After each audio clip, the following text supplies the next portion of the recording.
How we doing, everybody? UFC Thoughts here, and today I'm going to be talking about and recapping UFC Paris, Moicano vs. Saint Denis, that just happened over the weekend.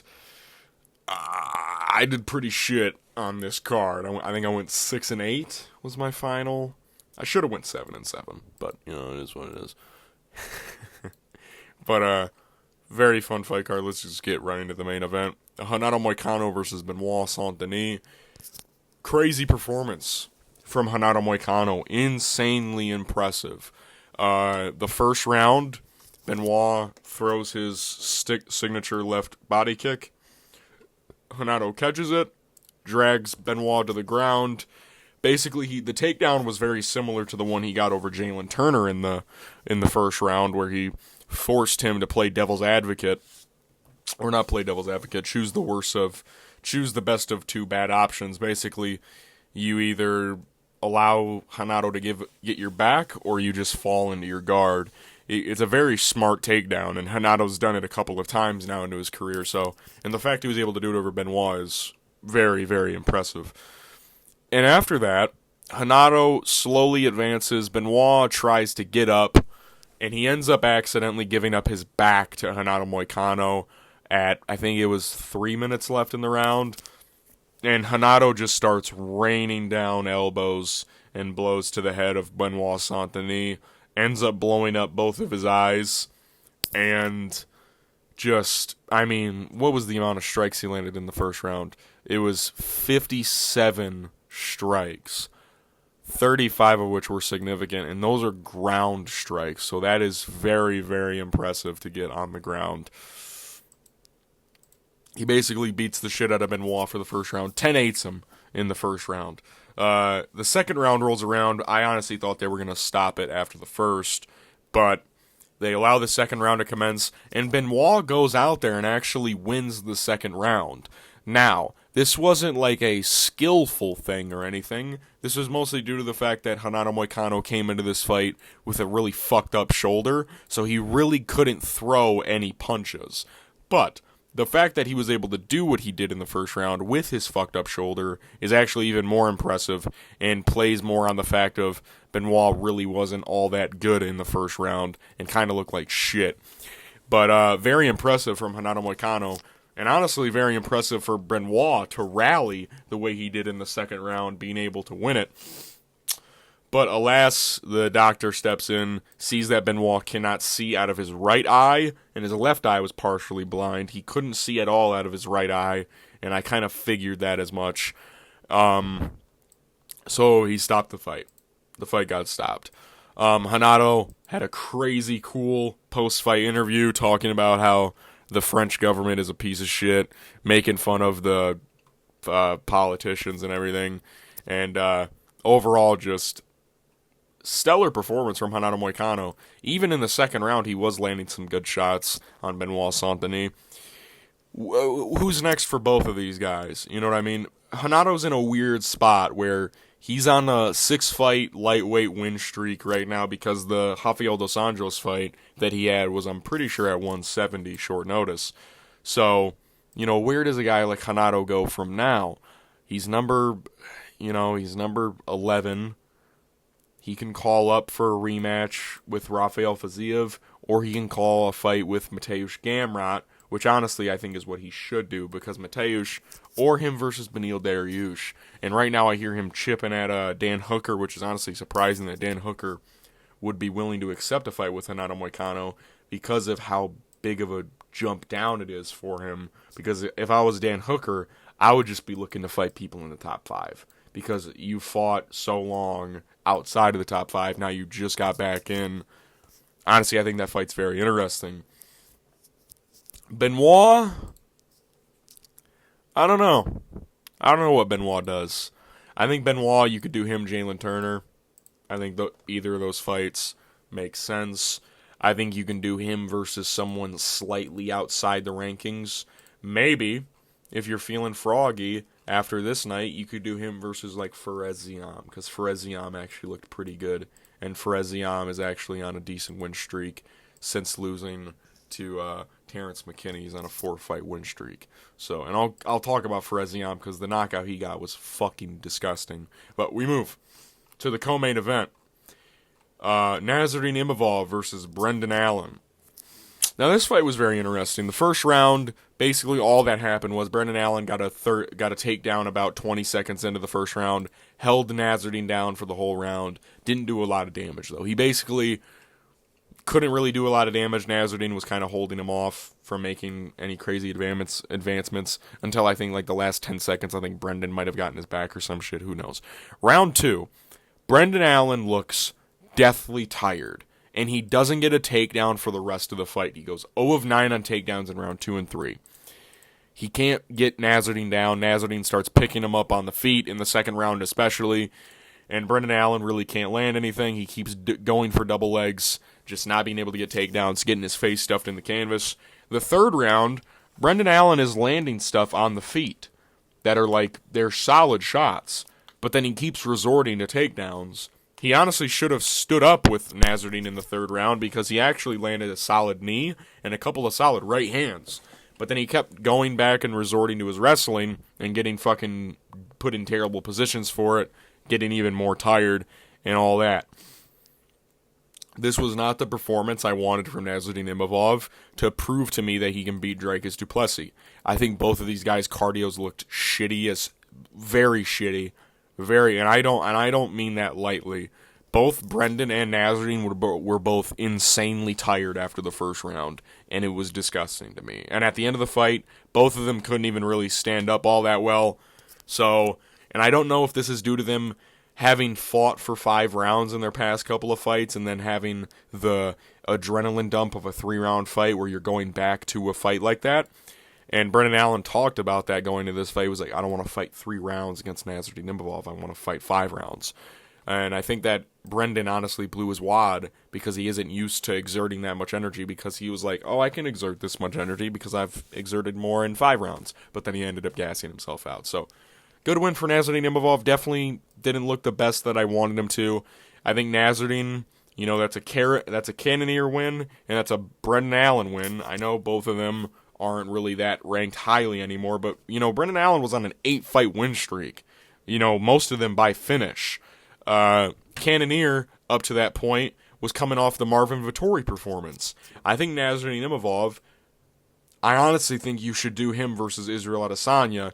And I know that's like, what do you do with Caio Borralho then? I think Caio Borralho, it's either you do Caio Borralho, Israel Adesanya, or you do Nasruddin Imavov, Israel Adesanya, and then you do the other guy that you didn't put against Israel Adesanya against the loser of Dricus and Sean Strickland. I think those fights logically make sense. Brendan Allen, I think he should fight Marvin Vettori. I think they should rebook that fight because Marvin Vettori. And also, did you see Marvin Vettori said the N-word on Twitter? I was like, what the fuck is this? What was this guy talking about? Marvin hasn't fought in fucking forever since he got his ass tuned up by Jared Cannonier. So I think that fight just logically makes sense. And even though Brendan Allen did lose, I do think that he still deserves a fight up. Just because middleweight is shit, and I don't know who else you'd pair Marvin Vettori up. Like, that logically makes any sense. I think you can just rebook that. There's also Bad Blood because they did have the street fight in the casino. Wherever it was. I think it was Florida or some shit. But we move to the featured fight. William Gomez versus Joanderson Brito. Now, the fight is close. It is a close fight. I will be the first to tell you. I thought William Gomez honestly looked way better than I thought he would. But I did go into this fight knowing that William Gomez is, like, kind of sneaky good. But I do think that Joanderson Brito won the fight. I think there is more of a case of picking Joanderson Brito or scoring the fight 30-27 than 29-28 William Gomez, if I'm being totally honest. I think because the round that I give William Gomez is round 3. I think that round 3 is William Gomez's round. He was kind of landing a lot of hard shots. Round 2 is very much so Joanderson's round. He landed the way better shots, and he ended up getting a takedown and then getting a sub near the end, and it was a very tight guillotine. If you score round 3 to William Gomez, you have to score round 1 to Joanderson Brito because you're giving round 3 on damage to William Gomez. Round 1, Joanderson Brito did more damage, And he didn't just, and for most of the time, William Gomez was not doing damage in the clinch position he was holding. I think Joanderson Brito, he also rocked William Gomez in the first round. It wasn't like you could tell he was rocked, but you could tell he was rocked. It wasn't like a exaggerated one, like he was doing the chicken dance or anything, but he backed up heavily as fuck and then went to the cage and then I think got taken down. I think that it is a close fight. And not every close fight is a robbery. I do think that this one is an incorrect decision, though. And I'm not just saying that because I picked Joanderson Brito. I don't believe William Gomez did enough to win this fight, and I think the only reason he was given the decision was because it was in Paris, France, and he is a French fighter. I do think that. And it's kind of shitty, but Joanderson will be back. William Gomez, he called out Diego Lopez. Fucking shut your fucking mouth, you little fucking thing. I think you should rebook William Gomez, John Silva. We move. Kevin Jesay versus Brian Battle. I was wrong again. I didn't expect Kevin Jesay to gas out as quickly as he did. And Brian Battle fought at a hell of a pace. And he looked extremely good. And had a very cool promo afterwards. I know y'all didn't think the Butcher was going to lose to a Frenchman in a fist fight. Fuck the French. Brian Battle, again, making me more of a fan. And I did pick Kevin Jesay, and I will admit I was wrong. I thought that Kevin Jesay was a little bit technically better than Brian Battle, and in the first round, it did kind of look like that. But then Kevin Jesay kind of just gassed out and couldn't really do much against Brian Battle. He just wasn't throwing as much as Brian Battle was. And Brian Battle was just fucking winging ones and twos at him. But for the most part, Brian was trying to grapple with Kevin Jesay, which I thought was kind of dumb. Because Kevin Jesay defended every takedown. In the first round, most of his offense in the first round was trying to go for takedowns, having a takedown threat, which I thought was stupid. But I think it might have actually wore on the arms of Kevin Jesay. Might have played on him a little bit, which allowed him to get the TKO. And Brian Battle, again, showing improvements throughout his career, and that's exactly what we like to see out of a prospect. We like to see these improvements. And now, I know for sure, Brian Battle is him again. I thought that, Kevin Jesay was going to be him. He isn't. Seeing him beat Kevin Jesay is honestly very impressive to me. Because I thought Kevin Jesay was going to be a guy that was going to become a staple in the welterweight division, and he still can. This is probably just going to be a very big setback for him.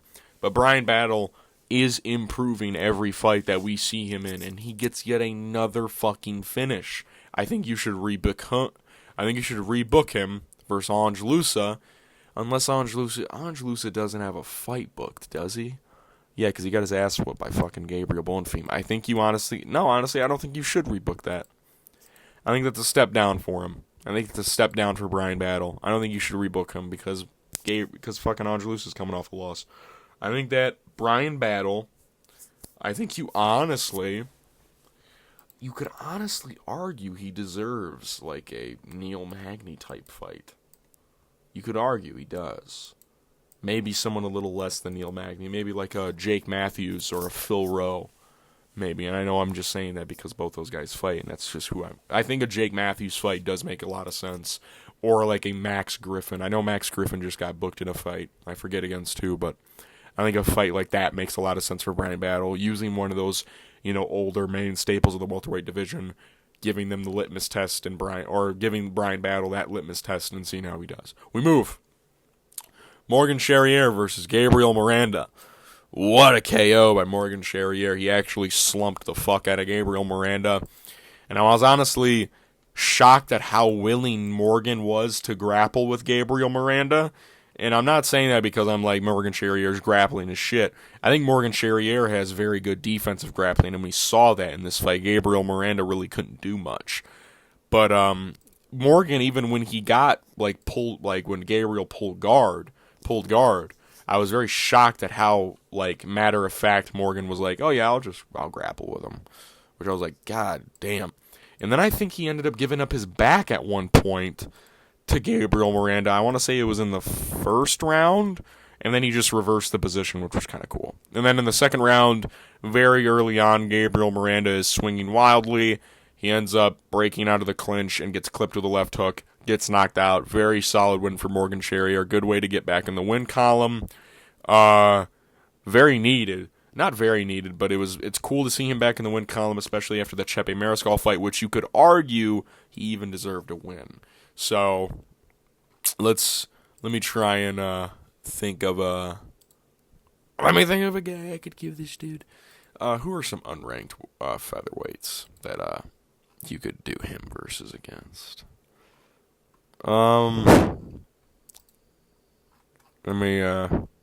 Few athletes, men, if it'll load, holy shit. This is taking forever. God damn it, this is taking too long, dude. I might just move on to the next fight. I can't really think of anyone right now. Featherweight. Who could you give at featherweight? I can't think of anybody. I apologize. We move. Fares Ziam versus Matt Frevola.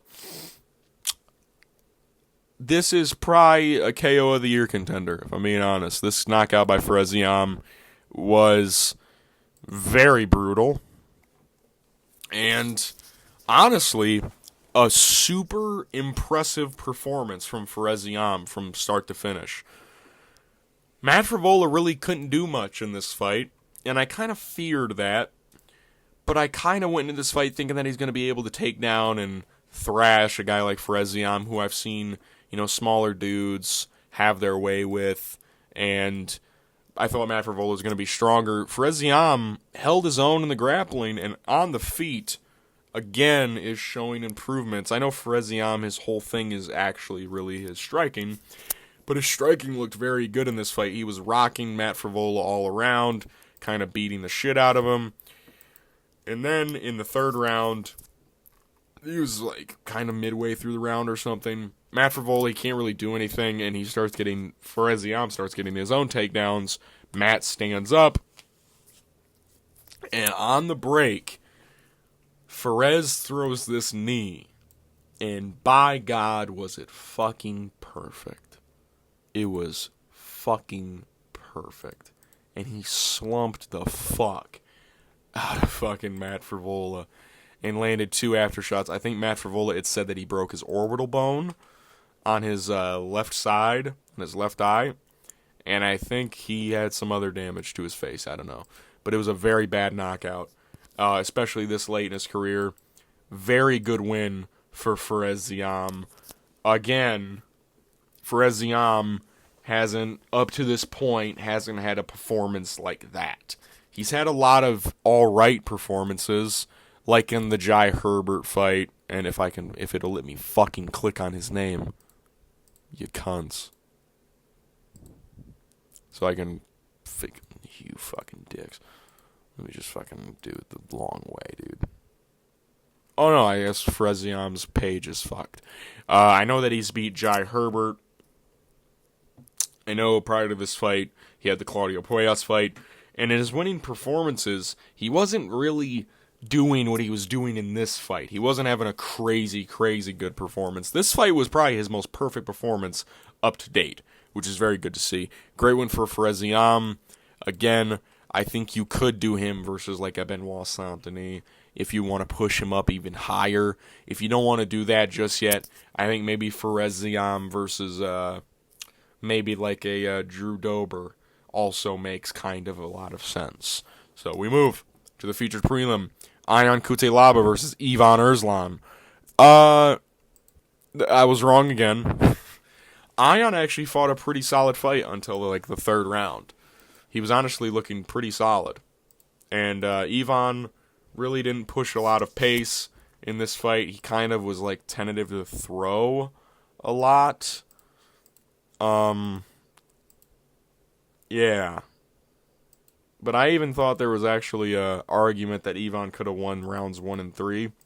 But I think they gave Ion the first round because at a moment, I think he, It wasn't a knockdown, but it was like a slip, and Ivan gets hit on his guard and he falls over, and that's the reason why they gave him the first round, even though he did land some stuff on Ion.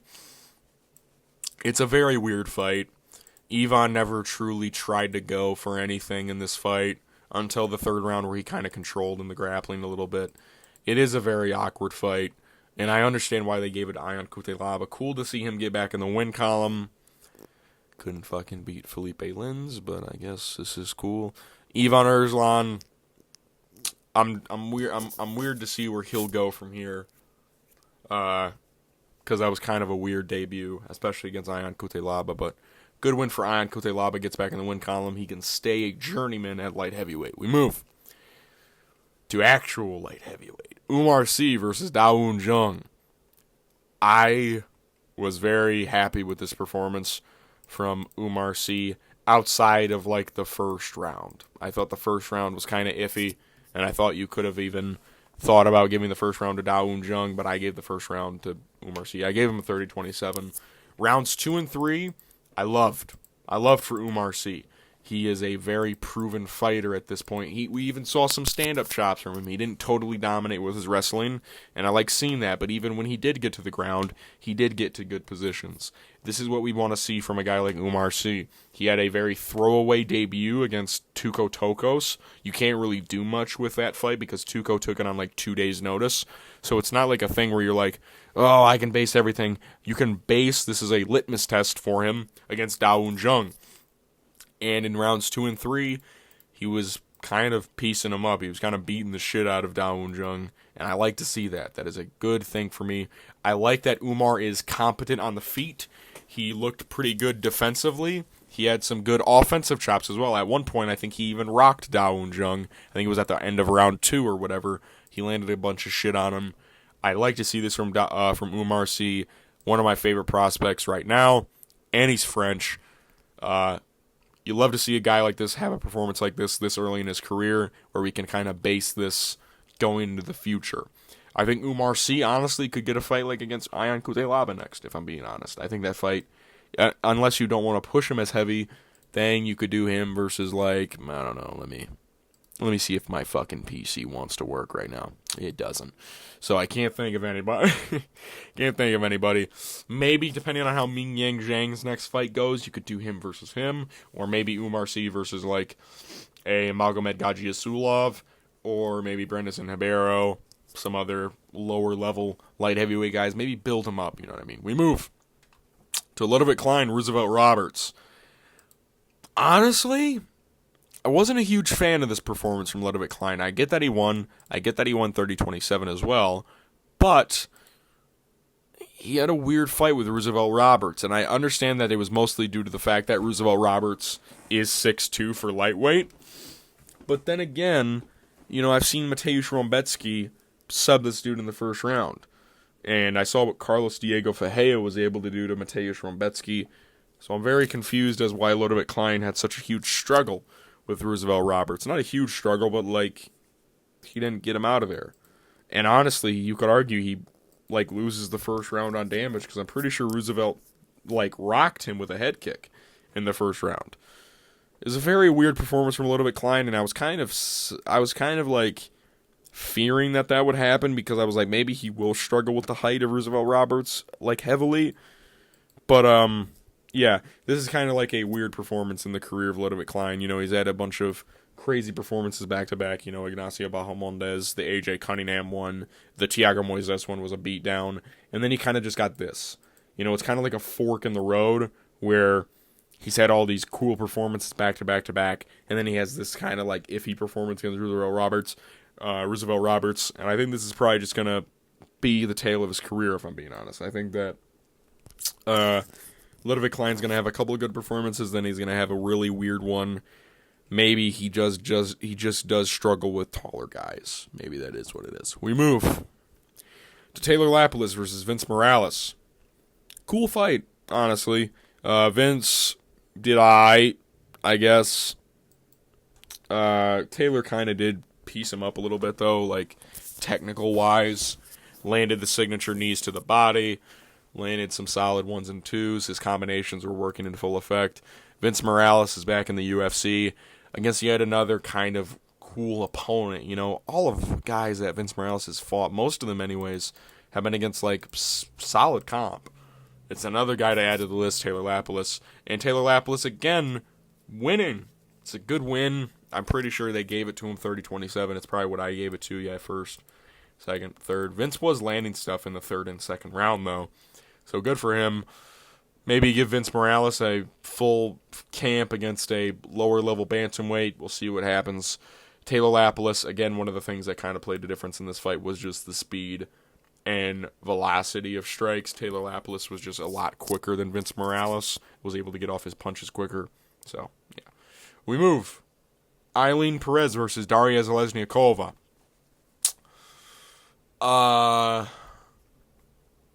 Aileen twerked on Daria Zalesniakova. That's about it. She struggled to get takedowns in like the first minute. Then she does get a takedown on Daria, and then she just doesn't let go. Fuck, I dropped my mic. She then just advances on positions on Daria and then subs her. That's basically what the fight was. Daria was landing some decent stuff on the feet, I guess. It wasn't really crazy. I think it was mostly like jabs. Aileen couldn't really get a takedown in the first minute. Then she did and got the sub. And then she twerked on Daria, which I'm like, you can't do that after missing weight, buddy. Buddy, you can't do that after missing weight, buddy. So, yeah. I don't know. I don't like her missing weight and twerking on her opponent. You can make weight, you can twerk on your opponent, I guess. I don't know. Kind of what I expected, though. Daria Zalesniakova, her big weakness is grappling. Kind of just what it is. And Aileen Perez, we've seen her grapple with bigger girls before, so I kind of thought she'd be able to take down Daria, and she did. We move. Daniel Barez versus Victor Altamirano.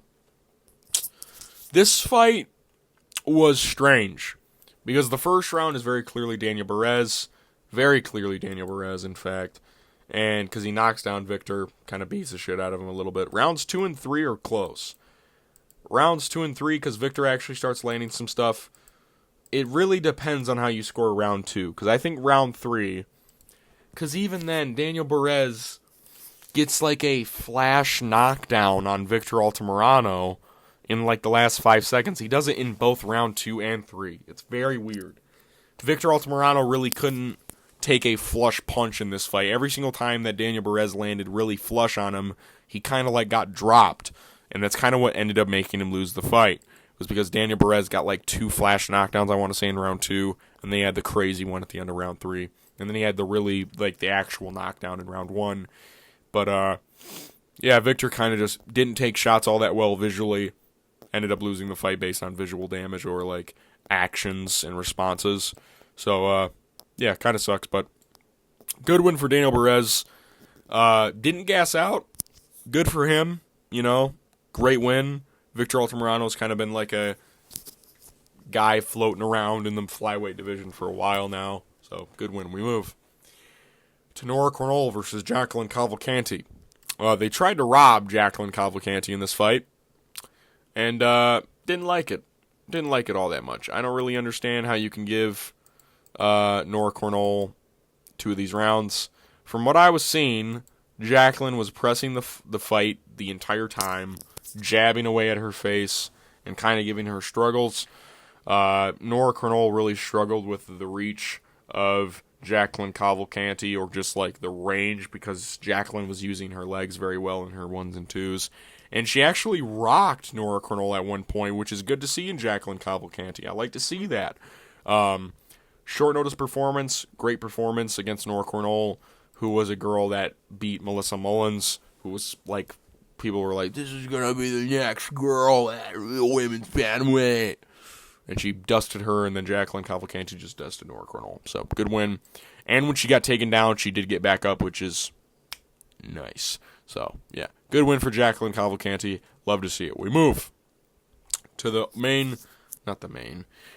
first fight of the night. Bellagioki versus Chris Duncan. Very weird fight. Both Chris and Bellagi looked like they were throwing punches under the water. Both very slow. Bellagioki was piecing up Chris Duncan on the feet. He shoots a wayward takedown attempt, gets put in a guillotine, gets put unconscious. It's about the tale of the fight. Balaji was kind of beating his ass for most of the fight. Chris Duncan really wasn't doing a lot in this fight. I think he landed like under 12 strikes. 3 minutes and 30 seconds in, Balaji was kind of doing whatever he wanted, and then he kind of just made a weird mistake, throwing his head in a guillotine and not fighting hands at all. He literally didn't fight hands at all. He just kind of postured up and ended up getting himself choked out. And even then, Chris released the grip, and Balaji was like unconscious, and Chris Duncan had to tell the ref, he was like, this dude's unconscious on top of me, get him off of me now. And then the fight was over. So, Balaji got choked out. Good win for Chris Duncan. Again, a weird fight from him. UFC Paris wasn't as good as I thought it was going to be. There were definitely some weird fights on here, but I do think that the card overall did deliver for the most part. Hanano Moicano, really good performance from him, and Nasruddin Imavov and Brendan Allen was a weird fight. A lot of weird outcomes on this card. But we had some star-making performances like Fares Ziam and Brian Battle, which is good to see. Morgan Charrier got back in the win column. There also was that. There was the twerk heard around the world. But, all around, kind of a weird fight card, but I don't really mind it. This weekend, we got UFC 307 in Salt Lake City with Alex Pereira taking on Khalil Roundtree with the co-main event of Raquel Pennington versus Juliana Pena. I can't wait to see that fight. Oh, my God, I can't wait to see that fight. And then there's some other fights on there like Jose Aldo, Mario Batista, Kevin Holland, Roman Dolidze, Wonder Boy, Joaquin Buckley, and I think the other main card fight is Caitlin Vieira versus Kayla Harrison. 307's stacked very weird. There is a lot of name value on there, but it's just very weird matchups, if you get what I'm saying. So, should be good. Salt Lake City always has great fight cards. Or not great fight cards, but like fun outcomes in the fights. Like the cards aren't always insane, but the fights usually always deliver. So, yeah. I'll see you guys in my next video. Peace.